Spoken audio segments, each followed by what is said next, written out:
So, this is a little awkward. The Binding of Isaac is one of my favorite games ever. It's also one of my most played games ever, as told by... Yeah, I've been playing this game for a little over 7 years, and suffice to say that I know a lot about it. I've got all the DLCs, and I'm on my way to get my second Dead God file. However, as I played the game over the years, I noticed some of the cracks starting to show with this game. And, I mean, it's only natural, right? Doing anything for 7 years will do that. But this all reached a breaking point when around a year ago, a friend and I talked about some of the issues we had. And that made me realize... Don't worry, it's not all negative, though.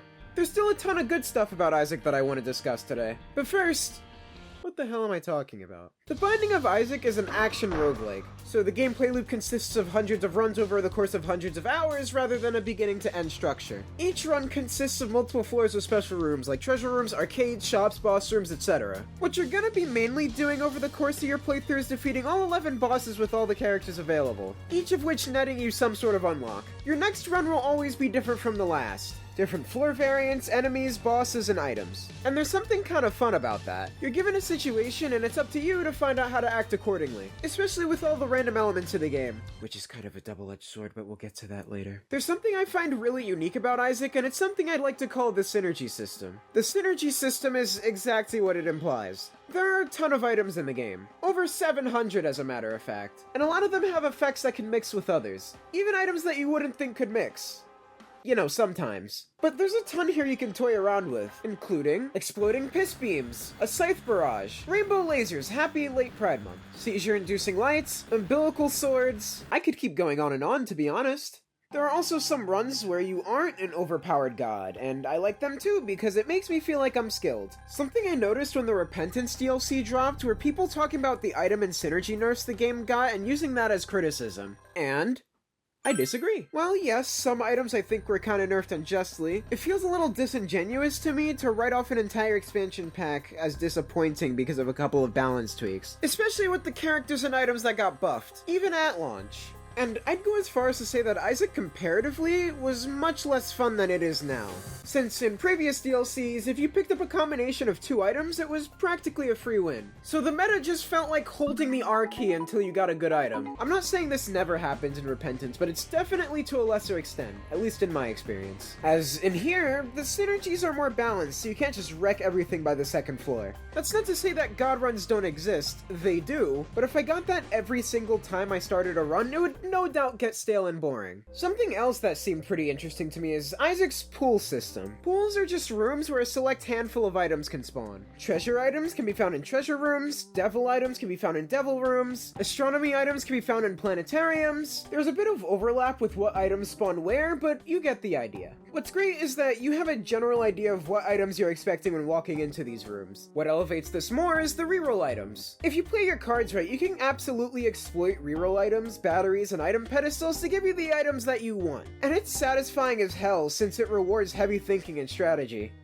Sometimes.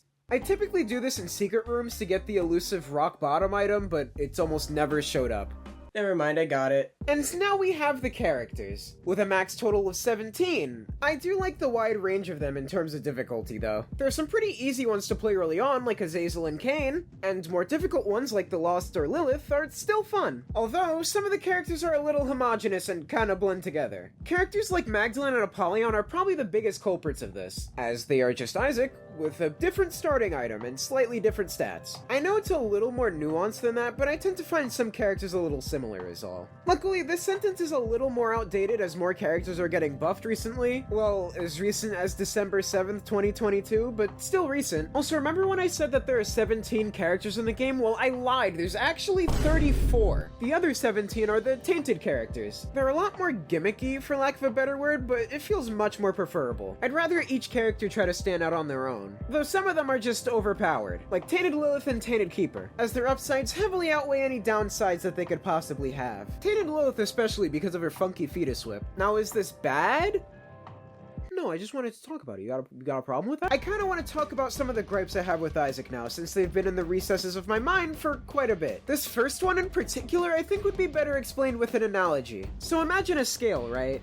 With one side being luck and the other side being skill. It kind of feels like Isaac does this sometimes. Yes, the game does have a lot of thinking and skill in it, but the game seems to favor luck-dependent runs. This complaint sounds kinda stupid and innocuous on the surface because every roguelike has luck in it, but I'd say Isaac goes a little too overboard with it sometimes. There have been instances where I went 3 floors without getting a single key, or even curses.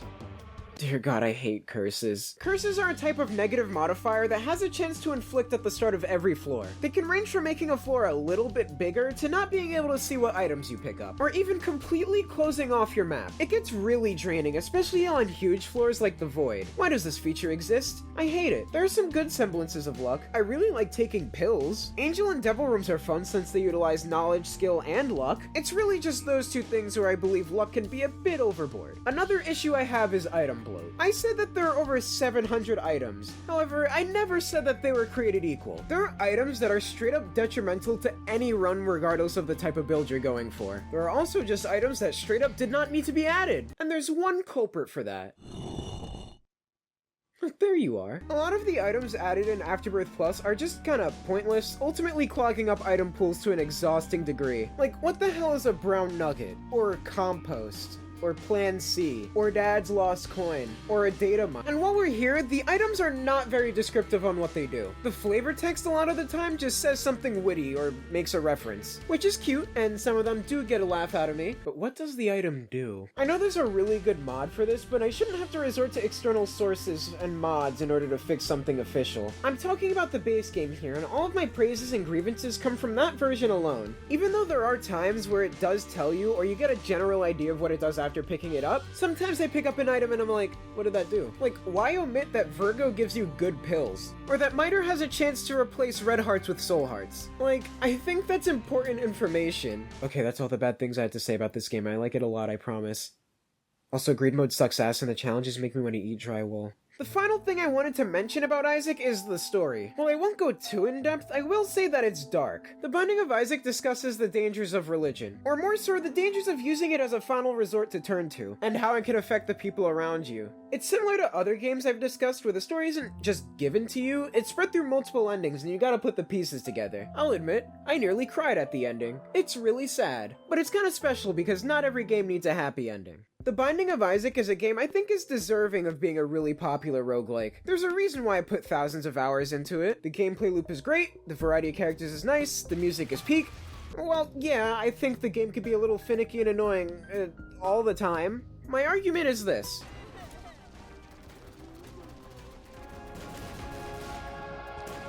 Perfect game.